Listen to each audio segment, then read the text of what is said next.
ꯑꯩꯒꯤ ꯃꯤꯡ ꯃꯣꯅꯤ ꯑꯍꯣꯡ ꯁꯥꯡꯕꯝ ꯑꯩꯒꯤ ꯂꯩꯐꯝꯅ ꯀ꯭ꯋꯥꯀꯩꯊꯦꯜ ꯃꯌꯥꯏꯀꯣꯏꯕꯤ ꯆꯩꯅꯥꯈꯣꯜꯁꯤ ꯀꯦꯕꯗ ꯌꯥꯝ ꯅꯨꯡꯉꯥꯏꯖꯈꯤ ꯑꯗꯨꯕꯨ ꯑꯁꯦꯡꯕ ꯋꯥꯔꯤ ꯑꯣꯏꯕꯅꯤꯅ ꯀꯦꯔꯦꯛꯇꯔꯗꯨ ꯃꯥꯟꯅꯕ ꯍꯣꯠꯅꯔꯛꯄꯗ ꯑꯩꯉꯣꯟꯗ ꯌꯥꯝꯅ ꯋꯥꯖꯈꯤ ꯑꯗꯨꯕꯨ ꯑꯌꯦꯡꯕꯁꯤꯡꯅ ꯌꯥꯝ ꯅꯦꯆꯔꯦꯜ ꯇꯥꯏ ꯍꯥꯏꯕꯤꯔꯛꯄ ꯌꯥꯎꯏ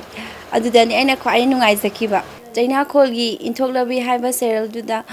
ꯍꯣꯁꯄꯤꯇꯥꯜꯗ ꯒꯨꯂꯤ ꯑꯣꯕꯒꯤ ꯁꯤꯟ ꯑꯃ ꯌꯥꯎꯕꯗꯣ ꯑꯗꯨꯅ ꯈ꯭ꯋꯥꯏ ꯅꯨꯡꯉꯥꯏꯖꯈꯤ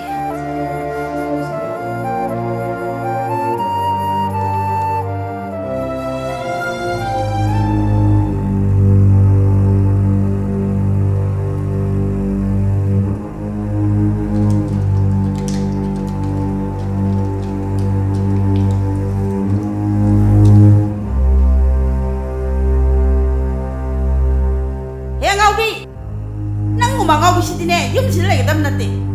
ꯑꯉꯥꯎꯕꯤꯒꯤꯗꯤꯅꯦ ꯑꯉꯥꯎꯕꯤ ꯂꯩꯐꯝ ꯍꯣꯁꯄꯤꯇꯥꯜꯗ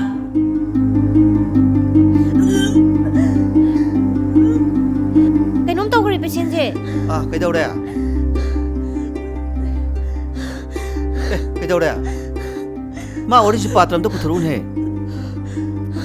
ꯑꯩꯒꯤ ꯃꯤꯡ ꯍꯅꯥꯅꯨꯗꯤꯟ ꯈꯥꯟ ꯔꯦꯖꯥ ꯀꯧꯏ ꯑꯗꯨꯒ ꯂꯩꯐꯝꯅ ꯈꯥꯕꯩꯁꯣꯏ 7 MR ꯒꯦꯠ ꯑꯩꯈꯣꯏ ꯏꯝꯐꯥꯜ ꯏꯁꯀꯤ ꯖꯒꯥꯗꯩꯅꯤ ꯏꯝꯐꯥꯜ ꯎꯈ꯭ꯔꯨꯜ ꯔꯣꯗ ꯑꯁꯤꯃꯛꯇꯩꯅꯤ ꯑꯗꯨꯒ ꯑꯩꯒꯤ ꯁꯤꯟꯐꯝꯗꯤ ꯁꯦꯡꯅ ꯍꯦꯜꯊ ꯀꯦꯌꯔ ꯃꯦꯗꯤꯁꯤꯟ ꯑꯅꯥ ꯑꯌꯦꯛꯁꯤꯡꯁꯤꯒꯤ ꯃꯇꯦꯡ ꯄꯥꯡꯖꯕꯅꯤ ꯑꯗꯨꯒ ꯏꯁꯥꯃꯛꯁꯨ ꯑꯩ ꯍꯦꯜꯊ ꯀꯦꯌꯔꯒꯤꯗ ꯊꯕꯛ ꯇꯧꯅ ꯇꯧꯅ ꯑꯥꯔꯇꯤꯁ ꯑꯃ ꯑꯣꯏꯕꯁꯨ ꯑꯉꯥꯡ ꯑꯣꯏꯗꯧꯅ ꯌꯥꯝꯅ ꯄꯥꯝꯖꯔꯛꯄ ꯑꯗꯨꯒ ꯄꯥꯝꯖꯔꯒꯁꯨ ꯑꯩꯈꯣꯏꯒꯤ ꯀꯥꯡꯕꯨꯁꯤꯗꯗꯤ ꯃꯨꯁꯂꯤꯝꯁꯤꯡꯒꯤ ꯑꯣꯏꯅꯗꯤ ꯁꯤꯒꯨꯝꯕ ꯂꯤꯂꯥ ꯗ꯭ꯔꯃꯥ ꯁꯤꯅꯦꯃꯥ ꯏꯁꯩ ꯁꯤꯒꯨꯝꯕꯅꯆꯤꯡꯕꯁꯤꯗꯗꯤ ꯑꯩꯈꯣꯏꯒꯤ ꯄꯨꯊꯣꯛꯄꯤꯅꯤꯡꯉꯥꯏ ꯂꯩꯇꯕꯅ ꯃꯔꯝ ꯑꯣꯏꯔꯒ ꯁꯔꯨꯛ ꯌꯥꯕ ꯉꯝꯗꯕ ꯍꯥꯏꯇꯥꯔꯦ ꯆꯩꯅꯥꯈꯣꯜꯁꯤ ꯀꯨꯝꯕ ꯀꯥꯟꯗ ꯑꯩꯉꯣꯟꯗ ꯌꯥꯝꯅ ꯋꯥꯅ ꯊꯣꯛꯈꯤ ꯃꯔꯝꯗꯤ ꯀꯩꯅꯣ ꯀꯥꯟꯗ ꯑꯩꯈꯣই ꯍꯥꯟꯅ ꯑꯥꯔꯇꯤꯁꯃꯛꯇꯤ ꯑꯣꯏꯔꯛꯄꯗꯤ ꯅꯠꯇꯕꯅꯤꯅ ꯆꯩꯅꯥꯈꯣꯜꯗ ꯄꯤꯔꯤꯕ ꯔꯣꯜ ꯑꯗꯨ ꯁꯝꯅ ꯍꯥꯏꯔꯕꯗ ꯔꯤꯛꯁꯣ ꯊꯧꯕꯒꯤ ꯔꯣꯜ ꯑꯃꯅꯤ ꯑꯩ ꯏꯁꯥꯃꯛ ꯍꯤꯗꯥꯛ ꯌꯣꯟꯕꯗꯨꯒꯤ ꯁꯤꯟꯐꯝ ꯑꯣꯏꯕꯅ ꯔꯤꯛꯁꯣ ꯊꯧꯕꯗꯤ ꯁꯤꯟꯐꯝ ꯑꯣꯏꯕ ꯅꯠꯇꯕꯅꯤꯅ ꯆꯩꯅꯥꯈꯣꯜꯒꯤ ꯔꯤꯛꯁꯣ ꯗ꯭ꯔꯥꯏꯚꯔꯗꯨꯃ ꯃꯥꯟꯅꯕ ꯍꯣꯠꯅꯕꯗ ꯌꯥꯝꯅ ꯋꯥꯗꯕꯗꯤ ꯅꯠꯇꯦ ꯑꯩꯅ ꯁꯨꯝ ꯈꯟꯖꯔꯛꯄꯗ ꯆꯩꯅꯥꯈꯣꯜꯁꯤ ꯅꯝꯕ ꯀꯥꯟꯗ ꯅꯨꯡꯉꯥꯏꯖꯈꯤꯕ ꯍꯥꯏꯕꯗꯤ ꯐꯤꯂꯝꯗꯗꯤ ꯅꯝꯕꯗꯗꯤ ꯌꯥꯝꯅ ꯋꯥꯅ ꯊꯣꯛꯈꯤꯕ ꯑꯗꯨꯒ ꯊꯣꯛꯂꯛꯑꯀꯥꯟꯗꯕꯨꯗꯤ ꯌꯥꯝꯅ ꯅꯨꯡꯉꯥꯏꯖꯕ ꯍꯥꯏꯔꯒꯗꯤ ꯑꯩꯅ ꯐꯤꯂꯝꯁꯤ ꯅꯝꯃꯛꯄ ꯃꯇꯝꯗ ꯑꯩꯒꯤ ꯐꯦꯃꯤꯂꯤꯁꯤ ꯌꯥꯝꯅ ꯀꯟꯅ ꯅꯥꯔꯛꯄꯒꯤ ꯃꯇꯥꯡꯁꯤꯗ ꯅꯥꯔꯒ ꯔꯤꯛꯁꯣꯁꯤꯗ ꯍꯥꯞꯄꯒ ꯑꯩꯅ ꯌꯥꯝ ꯋꯥꯅ ꯄꯨꯈꯠꯂꯛꯄ ꯃꯇꯝꯁꯤꯗ ꯍꯣꯁꯄꯤꯇꯥꯜꯗꯒ ꯊꯥꯡꯖꯟꯕꯗ ꯑꯩꯅ ꯌꯥꯝꯅ ꯋꯥꯅ ꯊꯥꯡꯖꯟꯖꯈꯤꯕ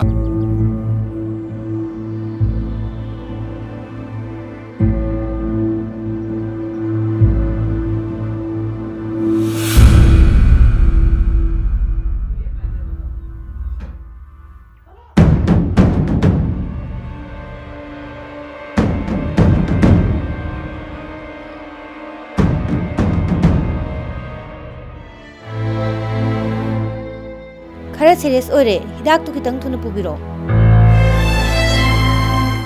बेमा इपा हिदाक लेरुगे ngakhtang lermuko ꯍꯣꯏ ꯏꯄꯥ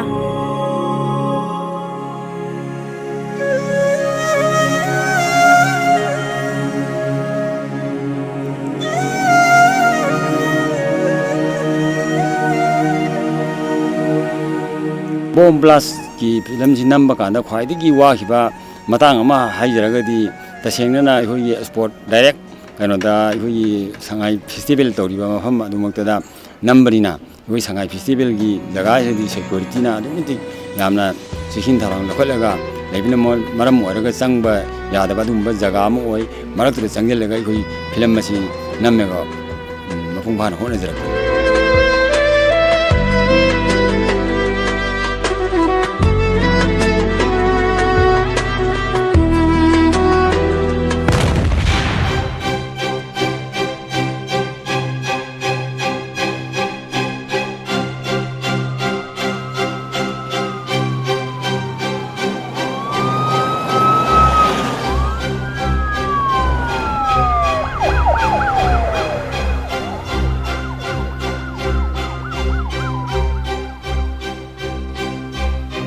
ngasi sangai festival gi aroiba numit ki ayuk pung 13:05 rom satpa matamda festival asigi main gate gi meter chamarom chathoklaga mapagal kanba bom ma pokhaikhre bom pokhaiba duda rikso thoba hapta dagi hakim ko wa sahi yankairom suraba mioi ma sire loinana sai handuni ne si unglong ne nupi ani yauna mioi mari sok kadai thongdok thokni phangba pawda mapangal kanba bom adu hakim na thorokpa rikso adu dagi pokhairakibani hairi bom pokhaifam aduda hakimgi makhong animak tatki mafam aduda minute 15 rom lairaba matung pulisna mahakpu Jain hospital da pukatuna laikan naraba matungda laikidabani Manipur की होगी चिंगमी तम्मी मैतई पांगल मुस्लिम वैना खुंदामिनरी खुदिंग मा असि होगी हाना सुनबा लेपा मसुंग होगी इंग्ने सिगना खुंदामिनरी होगी पुनमक्सि अमा तोइना हिंगमिनसि highway सिमदंग इना message अमदंग पुनमकि मफमदा थमजरी Cheinakhol haiba serial asi kumba matamda aingonda aduki matik nungsiba amadi nungaiba thaunaga loinana ai chali haijaningi aina khangu uraba khudingma Cheinakhol haiba serial asi yengba matamdegi laibak asida thoiba crime si aduki matik yam khre haiba se ai yam siangna masidagi hena su khangae aina Cheinakhol asi yaujaghi matamda aina khwaidagi nungai giba silama hairagadi laisna na puthokhiba serial aduda adugi mama saraga aina magi makhauri melaga injan giba ijanupi bu thiengna hale haidana madugi matik to aingonde amna nungaiba penjaba madi oigre ngai kho kadai salina khumdine je Ima, ai imanabi chatlubani. nang nama na pa khoibu kari soina khandre ne nang natra Hey, nang bu aina matung mana amuhan na theng na hanjalak pa yaro na haidro, ha? Kari gino ba nang theng hanjalak ise? Chalo, mase mang sampar ka, ay mong din siyang chalo. Chalo, kampihin ba sa arat na? anouba sahi na lakpa sa daisda aina haijaning bari laibak sida thoiba mi hat mi pun thoiba thaudo watho hana sunaba pumnamakse toga ingna signa santi leiba maru aina nupi oibida ikai khumnaba ngamdabagi tattana thoglaiba masing tingamdaba crime sing asibu amukana thoktana santi oina mara ingna signa lehoba oisanu haiba wahi se thamjeraga loinana Cheinakhol haiba serial asi matam sangna puthokpa ngamba oibi oina aina haijari Cheinakhol puthok piriba aikoigi ISTV adagidi producer oibiriba adagidi ngasagi director khangde queue member jing mayam jingji si jingsina loinabagi yamna full cooperation pinaba adagidi torubuda amaga tathok tasin dawnabagi nungaibse si khwaidagi mayam punbadagidi sina aina thengnajabada si yam nungaina khale aina adudi mayam hairakre aina ga bazar chapse nupi gaina jo helaknar ko sum yawi adai fajana ga hairakpa thina hairakpa sum yawi aidi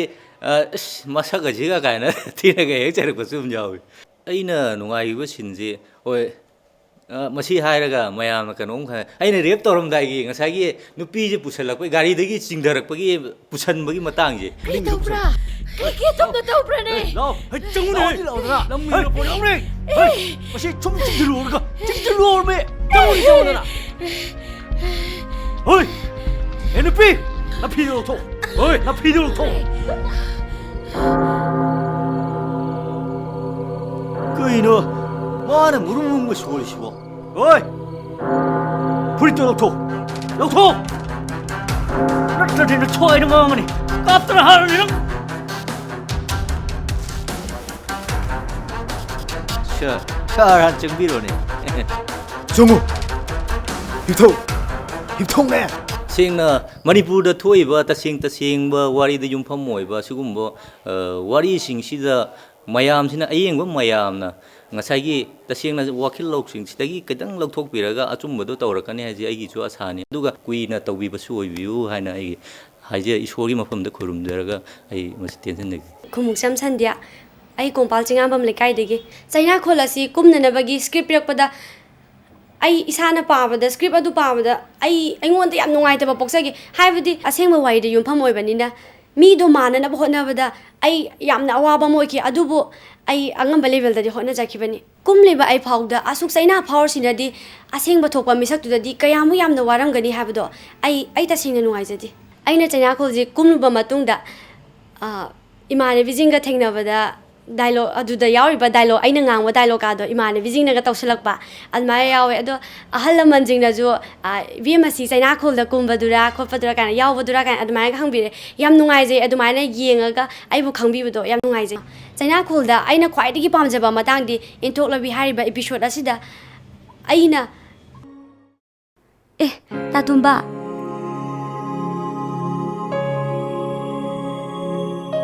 तातोंबा आई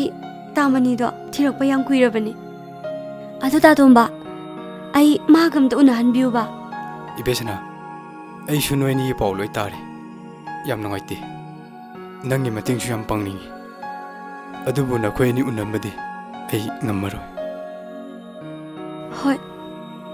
माना आइबु उनादनबा लोटखिबो रंगनी माना लौलम तौरमदगी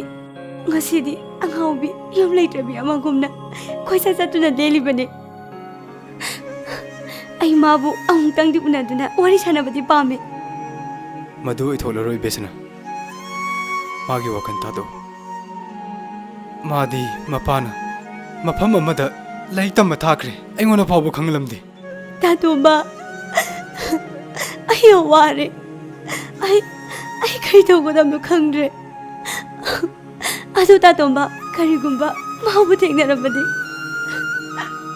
आइना करा वारो याय तंबियुको आई चलगे चैनाखोलसु मतम कुइना सांगना पुथोकपा ngamba ओरसनुना आइना ईश्वरगी मफमदा निजारी आइगी मिंग रेशमी सोरोक हाइबम आई इसामक या स्कूल हिरोइन बलाइकाइदगिनी आई ममांगदसु फिल्म खरा कुमजाख्रे अदुगा हौजे हौजिकसु शूटिंग अदुम तौजरी अदुबु चैनाखोल से कुम्बा मतमदा आइगोंदा स्क्रिप्ट से एक पाबा मतमदा थुक लाउबा हाइदि मागी रियलिटी वारी द युमफम ओइबनिना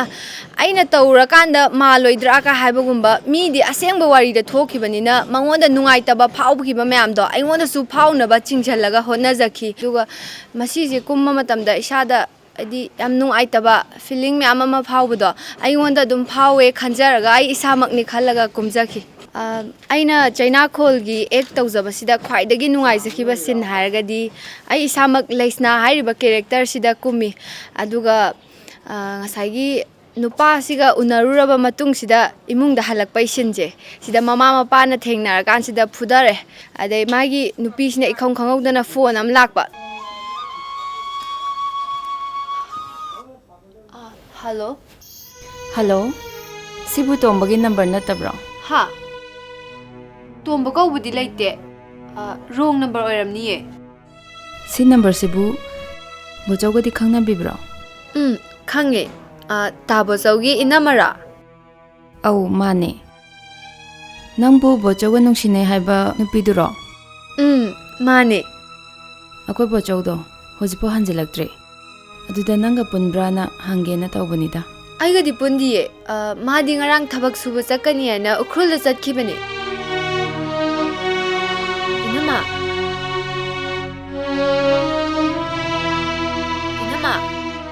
आई मागी मतै मनते आई मागी नुपीने